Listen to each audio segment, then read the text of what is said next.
very interesting today reading the comments to the newsletter after the game 5 loss that a lot of people seem to be where I am, which is that this game, I think, was the straw that broke the camel's back. Which seems like a silly thing to say because like my whole point was that like we've had 86 games to figure out what this team is. They've showed us exactly what they are over those 86 games. And this game 87 was a very fair and accurate representation of the first 86 games. And yet I found myself in this weird place for, I think I've settled on there's two reasons. Number one is I think a game 5 victory and winning this series in 5 games would have at least represented something, whether that thing was a real thing or not. But it's like, hey, with all the nonsense, you still won the first round in 5 games, like you should have. That's number one. And then the number two part of it is the other, and it's connected, is this notion that they are either we're still asking ourselves this question in this where the stakes were obviously very high and where they had this thing like right there for them. Is it that they are not capable, or is it that they are capable but they just keep underwhelming and playing under the moment and playing and not living up to the moment and you know, if you want to say like play poorly or whatever, and just like the fact that we're still asking that same question. Is it that they're not good enough, or is it just that they don't live up to the moment? That's kind of where I'm at, and it's been really frustrating. I'm not gonna lie. So that's where I am. Man, yeah. I would say that on one hand, I hear that sentiment that they are who they've been, and they continue to be who they've been, and so there's no novelty to this. On the other hand, if you were to summarize a season of Knicks basketball this year, it would probably be the offense was elite for the first half of the year. It was closer to average second half of the year. The defense was, I don't know, I would just generally say average for the entire year. Something maybe got better second half of the year, but I don't think there was any like significant improvement, honestly. And now they can't score. They just can't score all series long. So I don't know if it's true that that's who they've been all year. I think that it's fair who they've been, or it's been trending this way. And perhaps it was predictable that against a playoff defense with the team that has sort of been solved, I think, on the offensive end. So it was predictable that a well-schemed defense, playoff defense with pretty good personnel defensively would be able to expose that and solve it. So maybe it was predictable, but it's not the same thing as saying it's the same. It doesn't make it any less troubling. And the fact that they just can't score, if it's felt generally, I would say they've been in the same ballpark offensively all series with a couple of glitches, but it's been generally the same. I don't think that they've gotten much better over the course of the series. I don't think they've gotten much worse. I just feel like it's kind of been the same. And if they get some elite shot making at certain points of a game, then they might make a run and perhaps pull away. Otherwise, it's just in the mud. It's just totally in the mud. And that's really frustrating for a team with this much talent. I went and looked today, and you've probably looked up this statistic, but I'll ask you anyway. It's a little bit more than half the year, really, because if you go for the first 2.5 months versus, and really it kind of started to go down maybe even in the end of December, but if you go first 2.5 months versus the last 3.5 months, do you know amongst the playoff team, the 16 eventual playoff teams from January 1st onwards, what their offensive rating rank was? I would say 13th. You were one off. You went for the right answer first, 14th. And then you changed your answer at the last second. So you could probably guess the two teams that were worse than them since January 1st, the Orlando Magic and the Miami Heat. Yeah. Every other playoff team, including every playoff team in the West, plus the Kings, we're better than them. That's very sobering. That's very sobering. Yeah. So that's what I mean. And you're right. It maybe it's closer to the full year than I thought, but it's not the full year, but it's it's a large portion of the year. And this was predictable. They just don't have the solutions to the coverages. Well, and we've talked about it a million times, but it's just not good enough. It's just not good. It's not even close to good enough. So, and this is going to lead me to the second thing, which is kind of related. And you were on this in the preseason. You were on this when it started happening in late December. Fred wrote that very eloquent piece last week, right? Referencing, I guess, the Hornets game in late December. And obviously you've been all over this in the last 4 months, this change that essentially every team started to make of putting the center not on Cat, but on Josh Hart. And the impact that has had on the offense. And I went back and I watched the first half, I watched the entire first half today. And putting aside transition baskets, putting aside baskets that came after an offensive rebound, so it was the defense wasn't set, and putting aside baskets where it was just one-on-one shot creation, not even like some action that they ran, like managed to get a mismatch and they immediately sprung on that mismatch and they got. I'm talking about just like Malik Beasley or Tim Hardaway Jr.'s guarding Tim or OG Anunoby. Dump the ball into Anunoby. Anunoby's going to, back down or drive down. Like putting aside those one-on-ones, and there wasn't even a ton of one-on-one baskets. They, like quote unquote, generated 2 field goals in the first half of this game. Both of those field goals, you want to know what they had in common? Different personnel on the floor. One was Mitch. One was Cat. One was Paul Reed guarding. One was Jalen Duren guarding. But you want to know what both of those field goals had in common? The Detroit center was on the Knicks center. Oh, that's right. Yeah. And then one of them, the give and go with that. Yeah. And then there was a Jalen Brunson pick and roll with Mitch. Mitch rescreened a few times. It ended up with a drive and kick to Josh Hart in the corner. Josh Hart for 3, and that was it. That's unreal. Yeah, 2 baskets. Unreal. And you can see the offense when they see the cross match. Now, it happened a bunch in game 3. And they took advantage immediately of it with Cat on the trail, and that kind of changed the series. And it's when it doesn't happen, and then it happens when Tobias Harris has been in foul trouble, which he wasn't last game. And so when they can't get that, when they do get that cross match, and Duren is guarding Cat, you see the offense like spring to life. They're so excited. Like Cat's calling for the ball. It's like, but to me that's representative of the fact that they're so clueless as to what to do with the other coverage. That when this happens, this very normal basketball thing happens, that the center's guarding the center, there's like a celebration on the floor with 20 on the clock so they can get into some offense. Like they're dreading this coverage. It's crazy. So it's crazy. This is going to lead me to the thing I we've taken a while to get here, but this is the last thing I want to spend some time on. And, we can spend however much time on it deserves. If this is happening now, for 3.5 months. And I'm asking this question. Who has defended the coach more than anyone? I don't think. Is there anyone who works for MSG Networks who's defended Tom Thibodeau more than me? I don't think so. Alan Hod's close. He's close, but he's been critical a few times. But he's trying to get the job. So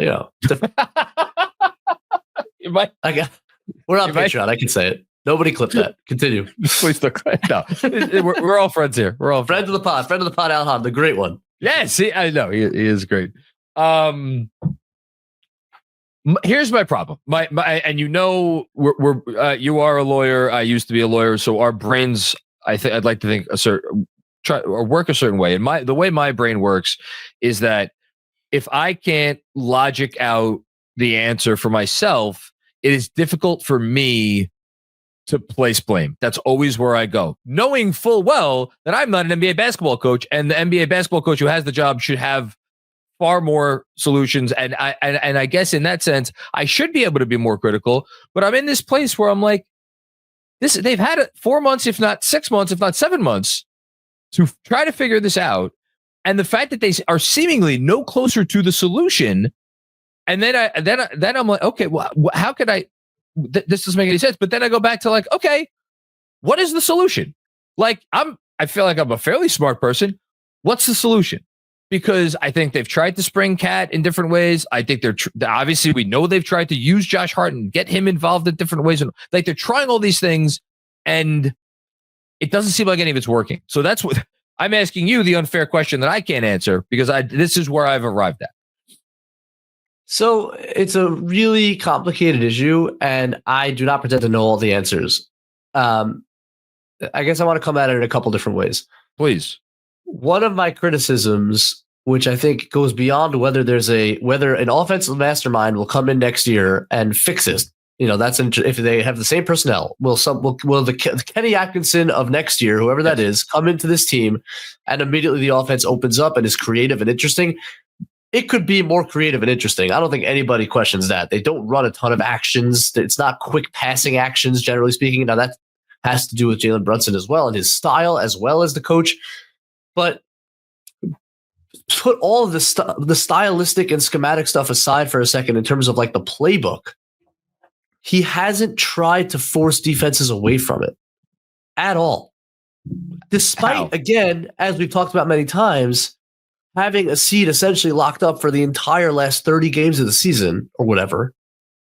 And how the answer, again, beyond schematics and strategy. Beyond schematic stuff, yeah. Play different lineups. Okay.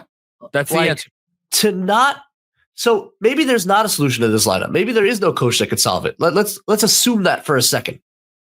Well, if it's the case, then how are you not playing with Deuce McBride with the starters more often? And how are you not forcing teams to make an actual decision as to who their center should guard? It is blatantly obvious. And this is not the first team Cat has played for. And in Minnesota, this was a coverage that teams used for years, is to put a wing on him and force him into the post and take away his pop game. This has been in the league for a long time.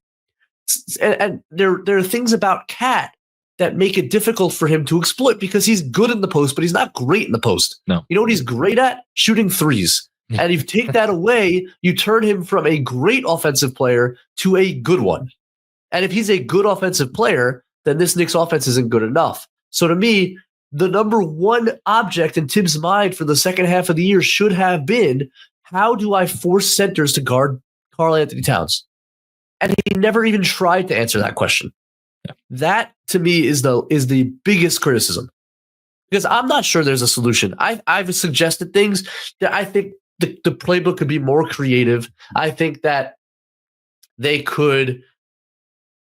Josh Hart could be moving in different areas of the floor instead of on the wing, more in the dunker spot. Okay. I'm not sure that's going to make a huge difference, but I think that would help just to move Duren down a little bit. I think that more horn stuff, which they ran a bunch last year, and they've kind of taken it out just to bring both bigs up and maybe spring Cat that way might help. In general, there's not enough movement. And because there's not enough movement, you're not moving that very loaded up defense around at all. There are things you can do to just generate movement around, move the ball side to side, so you're at least creating some gaps instead of this like very stagnant, the whole defense is loaded up and there's nowhere to go. But those are suggestions. I'm not saying they're fixes. There might not be a fix, but like more bothersome to me is that he never tried to find a way. And that's despite lineup data, overwhelming lineup data when it comes to the starting lineup, which he claims to always be looking at.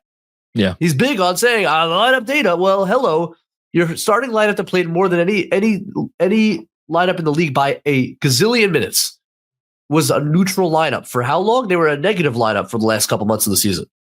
And they continue to be a negative lineup in the playoffs. They're negative since January 1st. It's unbelievable. So like that to me is inexcusable, especially because of the way the season went. You want to tell me you think it's going to come around at some point? Okay, but you had 2 months where there were no stakes in the regular season. So what exactly were you trying to find out? And now you get to the playoff scenario. I know Deuce isn't playing well. And I'm the first to criticize Deuce for not playing. It hasn't been good enough. But I should have gotten much more evidence as to how that lineup looks with Deuce in Hart's place. And I didn't get it. Yeah, and the other part of the Deuce conversation is that I obviously agree with everything you're saying. I said last night after the game, I think Josh Hart's been the most consistent player in the series, if not outright the best player in the series, but which is like, and I think Tibbs knows it, and this is the only thing I could think of to explain explain the thing you're saying, which is that Tibbs all along was like, look, I don't know much about there are very few things I'm sure of. One of the things I am sure of is that when it gets to crunch time and we get to the playoffs, I know what Josh Hart is going to give me for every minute that he's on the floor.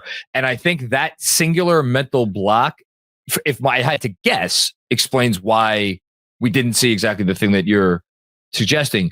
The only other thing that I would posit, whatever, is in terms of like, why don't they do more of like the other part of the conversation, the stylistic part of this conversation? Because the Hart Deuce thing is also like, and we've talked about this, it's also a roster thing. How much is Tibbs going to play two small guards, the whole thing, but that's an old conversation.